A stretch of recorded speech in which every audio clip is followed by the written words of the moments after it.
Welcome back to our deep dive. Today, we are doing something a little bit different, and honestly, I'm very excited about it. Me too. It's a great concept. Yeah, we are taking a stack of very intense, very complicated notes on constitutional law, and we're going to translate them. That is exactly right. And when we say translate, we don't just mean from one language to another. Right. We mean translating from lawyer English, which is, dense, confusing, full of old words, into everyday English. Exactly, because we know we have a lot of listeners who are learning English as a second language, or maybe even a third language. Which is amazing. It is. But let's be honest, legal English is basically a different language even for native Yeah. speakers. Oh, absolutely. I mean, half of it is Latin, Yeah, and the other half is 18th century vocabulary that nobody uses anymore. seriously. So our mission today is simplicity. We are going to look at the rules that govern the United States Constitution, but we're going to use analogies and memory tricks, We call mnemonics. right, mnemonics, and simple stories to make it actually stick in your brain. And this is important not just for understanding the law generally, but for anyone looking to take the bar exam. That's the big test lawyers have to pass in the United States, right? Yes, exactly. The topics we are covering today are the absolute favorites of the people who write that test. Why is that?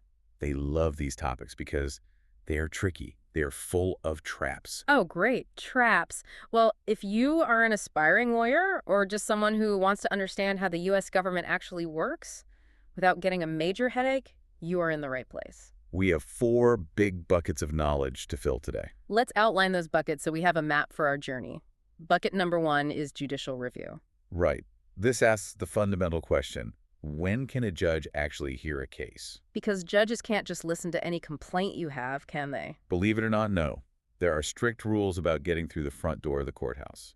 Okay, bucket number 2 is standing. This is all about who is allowed to complain. Can I sue the government because I just don't like a new law? Or do you need a better reason? Do you need to be personally hurt? Exactly. The bucket number 3 is the big one, the one everyone talks about on the news, equal protection. Equal protection. So how the government treats different groups of people. Yes. When can the government treat people differently based on things like age or citizenship or wealth? Yeah. And when is that totally illegal? Right. And finally, bucket number 4, privileges and immunities. Which sounds very fancy. It does. It sounds a bit intimidating, honestly. But it's really just rules about moving from one state to another. It's about travel and work. I like that. Simply travel and work. So the goal today isn't just to memorize rules. No, not at all. It's to understand the logic.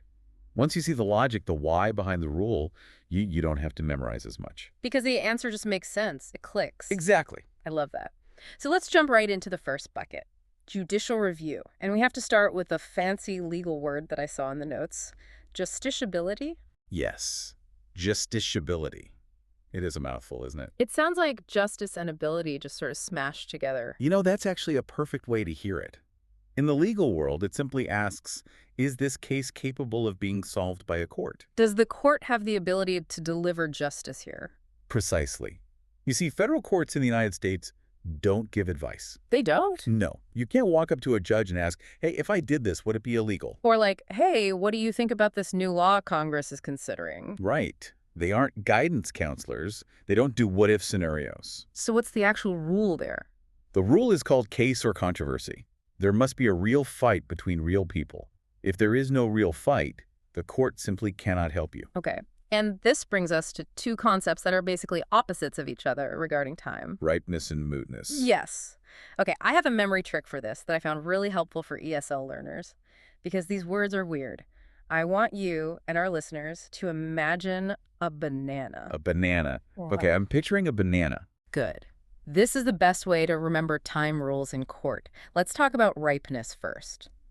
If you buy a banana at the store and it is completely green and hard as a rock, Yeah. can you eat it? No. It's not ready yet. It would taste terrible. It's not ripe. Exactly. In the law, a case is not ripe if the bad thing hasn't happened yet. Right. If you go to a judge and say, I think the government might hurt me in the future, Or I am worried about a law that might pass next year. the judge will say, come back when you are actually hurt. The case is too green. The banana is too green. So the general rule is that the injury cannot be speculative. And speculative means you are just guessing or worrying. The court deals with real pain, not imaginary pain. But like everything in law, there is an exception. Always. Yeah. There's always an exception. Here, it's called the hardship rule. Okay, let's unpack that. When can I sue before I actually get hurt? Because sometimes waiting seems really dangerous. You can sue early if two things are true. First, the issue is purely legal, Meaning what, exactly? meaning we don't need to wait for facts to develop. The law is written, it's passed, we know exactly what it says. Okay. And the second thing? And second, most importantly, you would suffer a substantial hardship if you had to wait. Let's look at a specific example from our source material to make this concrete. This is question 2 in the stack of notes. Oh, the school board one. Yes. Imagine a school board passes a new law today. The law says all teachers who don't live in the district will be fired. Okay. But here is the catch. The law doesn't start for 2 years. So put yourself in the shoes of those teachers. They are worried. They want to sue now to stop the law. But the government lawyers argue, hey, wait, nobody has been fired yet? You still have your jobs for 2 more years? This case is green? It's not ripe. Right. On the surface, that sounds correct. The bad thing, the firing hasn't happened. But the source says the teachers can sue now. Why? Because the threat is real and immediate. Think about the teachers' actual lives. If the school board says, we absolutely will fire you in 2 years. That changes your life today. Exactly. You might need to sell your house. You might need to find a new apartment. You might need to quit your job right now to go find a more secure one elsewhere. That is hardship. The injury isn't a guess, it's a promise. Yes. So the key is the certainty. Okay. What if the school board was vague? Like, what if they said, we might use this power, we aren't sure, we are just thinking about it? Then it would be unripe. Because it's a maybe. Correct. If they say maybe, the banana is too green, you can't sue. If they say we absolutely will, the banana is ready to eat, even if the actual firing happens later. The suffering starts now. Okay, so that's ripeness. Too early. Green banana. Now let's look at the other side of the timeline. Mootness.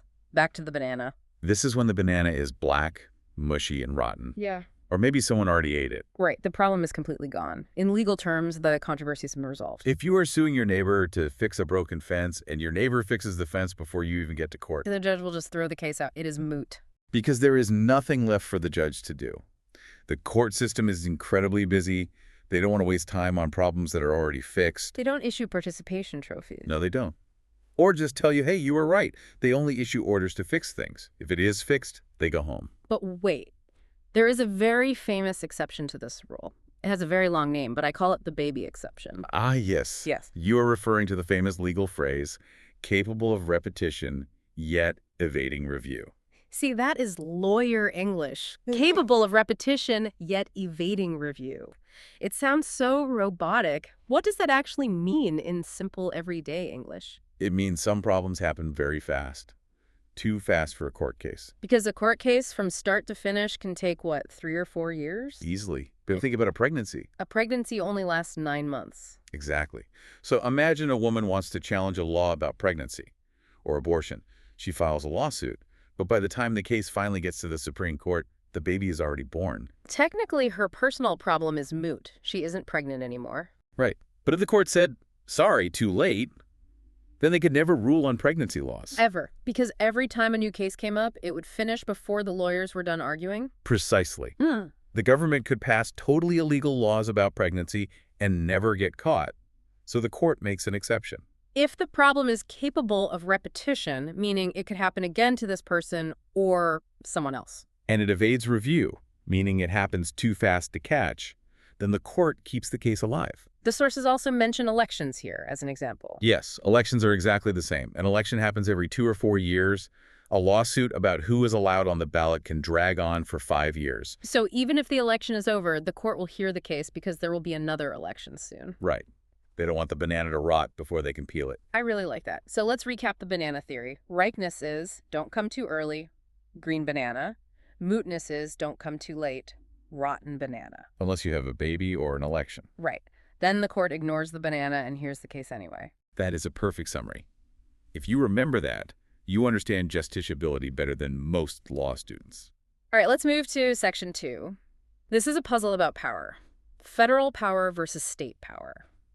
The source calls this independent and adequate state grounds, or IASG. This is one of the most technical parts of the law, but we can definitely simplify it.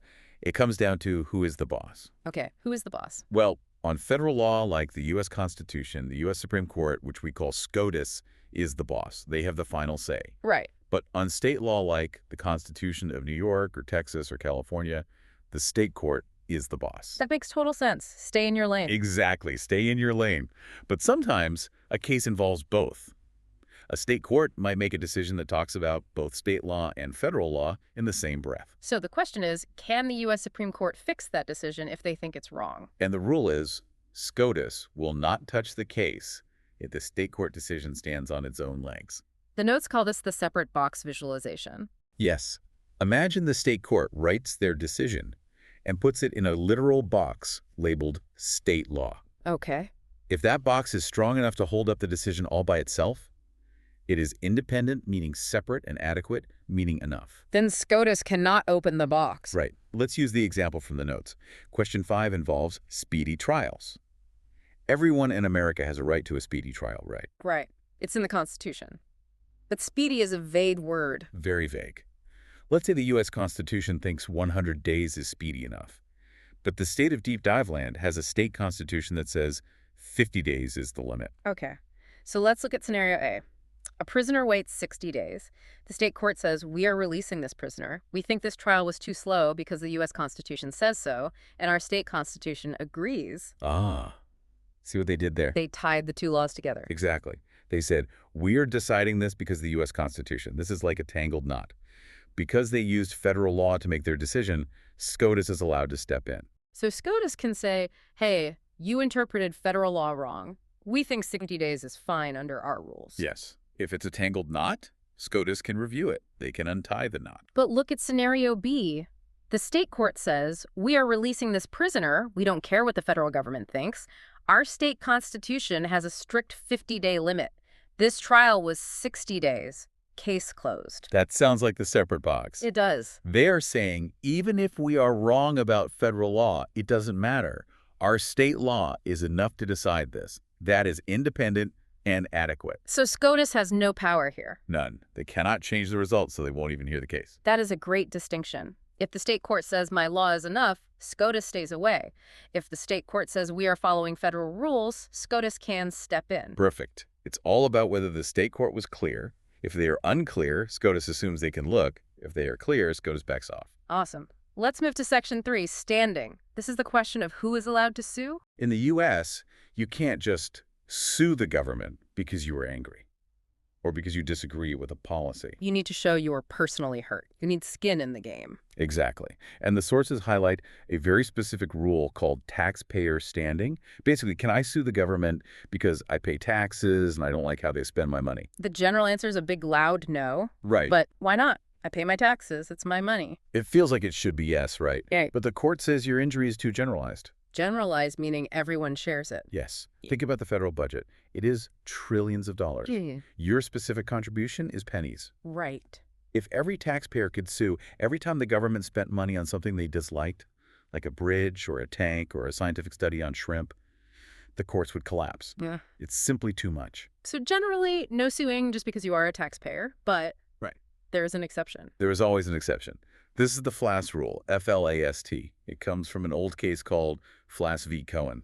The notes suggest a mnemonic for this one. Connect FLAS to faith. Both start with F. That is very helpful. The only time a taxpayer can sue just for being a taxpayer is if the government is spending money to support a religion.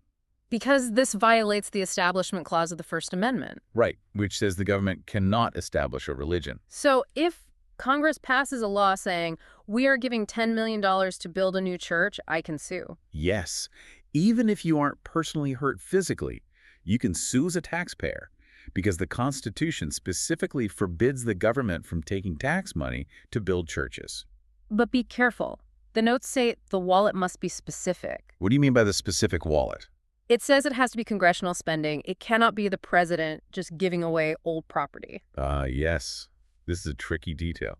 It must be a specific law passed by Congress to spend money. So if a government just has some old desks or computers lying around, And they decide to donate them to a religious school, you cannot sue. That is considered property power, not spending power. That feels like serious hair splitting. It is hair-splitting. Welcome to constitutional law. But that is how the rule works. Let's look at the scenario in question 4 to make this clear. A woman challenges federal money going to a parochial school lunch program. Parochial means religious, right? Yes, a religious private school. So the government is buying lunches for these kids. The woman wants to stop it.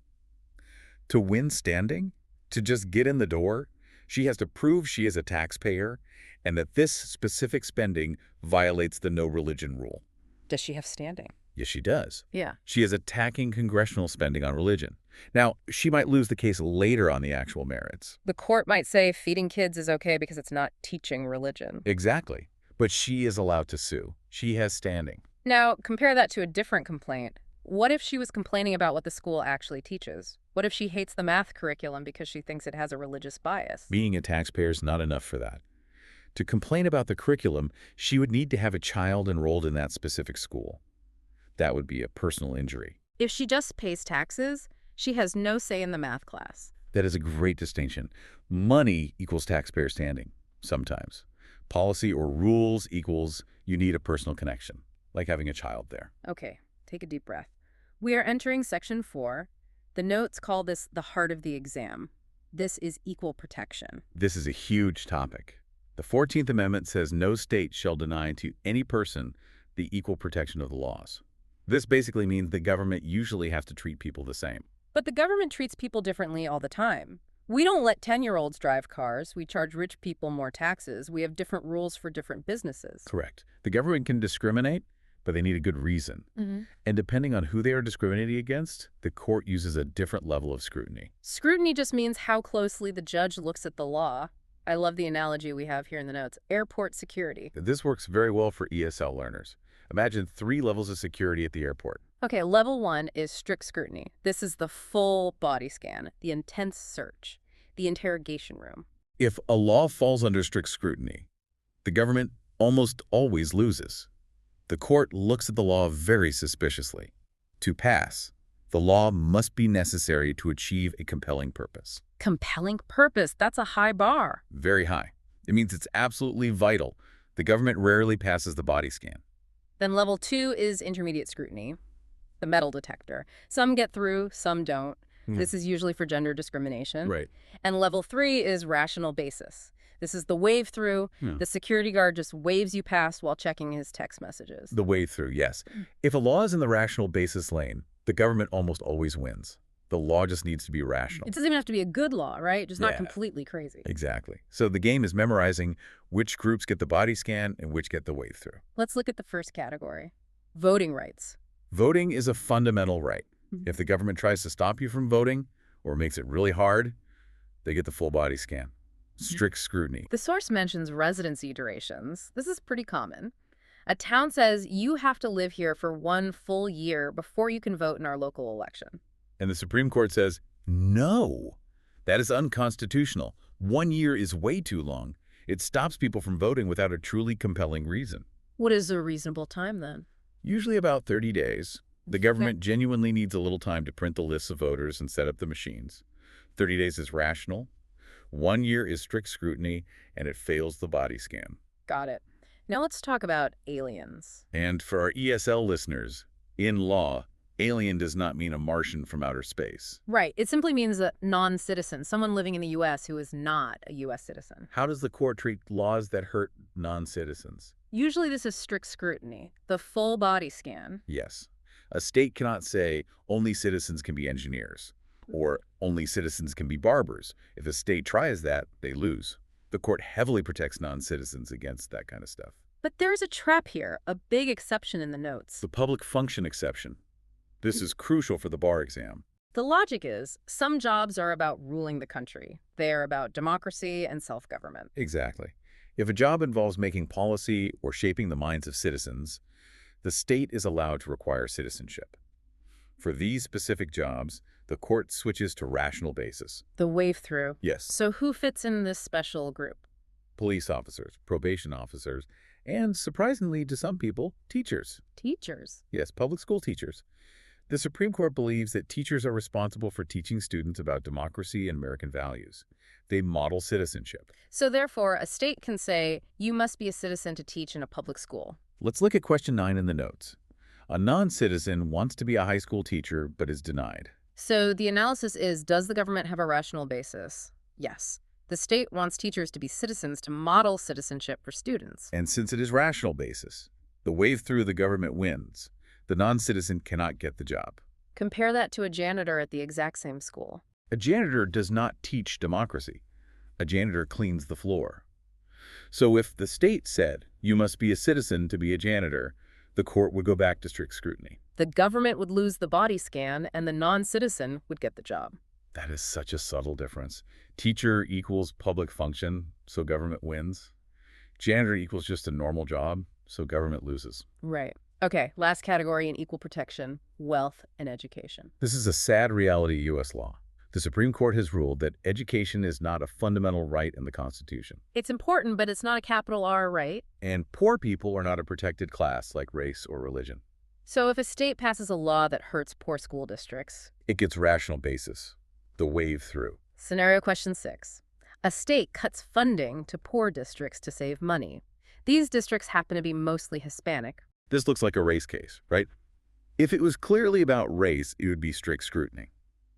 But if the law doesn't explicitly say the word race, if it is facially neutral, and there is no proof that the politicians intended to be racist, the court treats it purely as a money case. And since it's a money case, Rational basis. The government says, we need to save money. The court says, that sounds rational. The government wins. The funding cut happens. wow. So unless you can prove the politicians were secretly racist and wrote it down somewhere, the poor districts lose. Exactly. Discriminatory effect, meaning it hurts one group more, is not enough. You need discriminatory intent, meaning they wanted to hurt them, to get strict scrutiny. Otherwise, it's just the wave through. Okay, to recap our lightning round on equal protection. If the law discriminates based on race, Strict scrutiny. Plaintiff usually wins. non-citizens in normal jobs, like a barber or engineer, Strict scrutiny. Plaintiff wins. non-citizens as teachers or cops, Rational basis. Government wins because of public function. poor people, or education funding. Rational basis. Government wins. Excellent. That table is a lifesaver for the exam. Memorize the level of scrutiny, the airport lane, and you basically know the winner. It really is. We have one final bucket. Section 5. Privileges and immunities. This is confusing because there are two parts of the Constitution with almost the exact same name. Yes, it's a nightmare. We have Article 4, also known as the Comity Clause, and we have the 14th Amendment Privileges or Immunities Clause. How do we tell them apart? They sound exactly the same. I use two very simple words, work versus move. Okay, explain work. Article 4 protects work. It prevents a state from discriminating against an out-of-stater regarding business or jobs. It says, don't punish me just because I live across the border. So if I live in New Jersey but work in New York can't charge me a huge extra fee just for being from New Jersey? Right. That is Article 4. It protects the friendship between states. It protects the commuter. No, explain move. The 14th Amendment protects the right to travel. Specifically, it protects you when you move to a new state and want to become a permanent resident. It says, I just moved here. Treat me like a local. Let's apply this to the doctor scenario in question 7. A state says you must live here for 1 full year before you can get a medical license. Okay, let's look at the doctor. Did she stay in her old state or did she move? The scenario says she moved to the state and became a resident.